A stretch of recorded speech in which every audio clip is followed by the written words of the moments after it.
Assalamualaikum warahmatullahi wabarakatuh. Perkenalkan, nama saya Nurul Hidayah dari Prodi PGMI Fakultas Tarbiyah kelas 1A. Saya akan menyelesaikan tugas UAS filsafat. Nomor 1. Apa urgensi dari filsafat dan apa manfaat kita mempelajari filsafat? Oke, kembali dari awal. Apa itu filsafat? Sebenarnya kita setiap hari sudah berfilsafat tanpa kita sadari. Filsafat adalah pengetahuan dan penyelidikan dengan akal budi terkait suatu hal. Filsafat itu ilmu yang mengajarkan kita untuk berpikir kritis, berani bertanya, berani menjawab, berani menyanggah, dan kita berani menyanggah, dan kita berani untuk mengeluarkan argumen, opini, dan pendapat yang ada di pikiran kita untuk mencari kebenarannya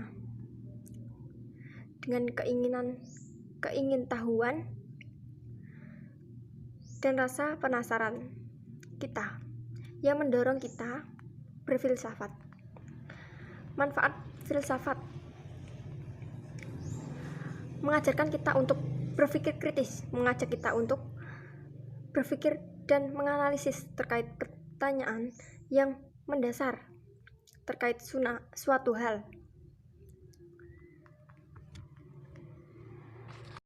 2. Korelasi antara ilmu filsafat dengan ilmu pengetahuan dan agama. Filsafat termasuk salah satu ilmu pengetahuan yang mengajarkan manusia tentang mencari suatu kebenaran dalam menjalani hidup. Banyak hal yang dapat diketahui dengan mempelajari ilmu filsafat agar manusia dapat menyeimbangkan antara ilmu filsafat dengan ilmu pengetahuan. Dengan menggunakan akal, ilmu filsafat dalam agama bersumber dari wahyu Tuhan yang sudah pasti kebenarannya dan mutlak. B. Perbandingan filsafat dengan ilmu pengetahuan dan agama. Filsafat itu merupakan dugaan-dugaan, argumen, pendapat, dan opini yang belum tentu benar, sehingga harus dicari kebenarannya. Sedangkan ilmu pengetahuan itu lebih menekankan bahwa manusia itu mempunyai rasa ingin tahu yang besar, dan mereka berusaha mencari kebenaran tersebut. Sedangkan dalam agama, kebenarannya itu sudah mutlak karena bersumber dari wahyu Tuhan.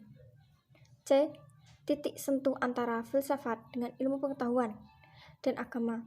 Antara filsafat dengan ilmu pengetahuan itu sama-sama menggunakan akal, logika.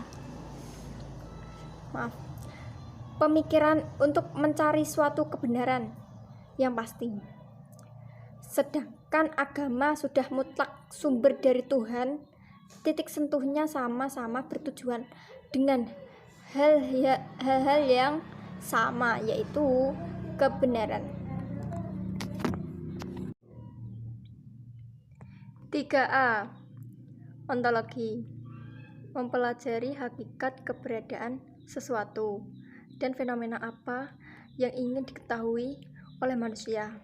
Contohnya, psikologi anak. Apa psikologi seorang anak?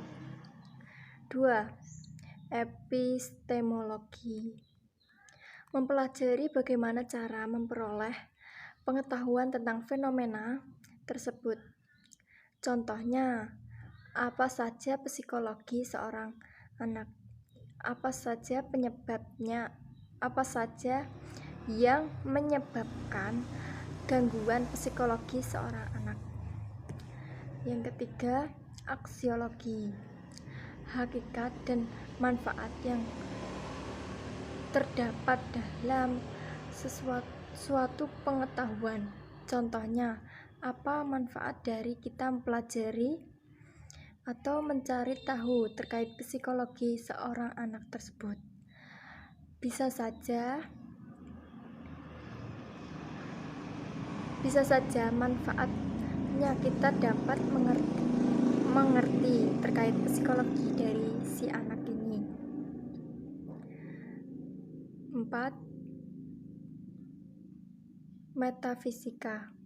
Mempelajari penjelasan asal atau hakikat objek fisik di dunia. Contohnya saat mempelajari terkait psikologi seorang anak. 4.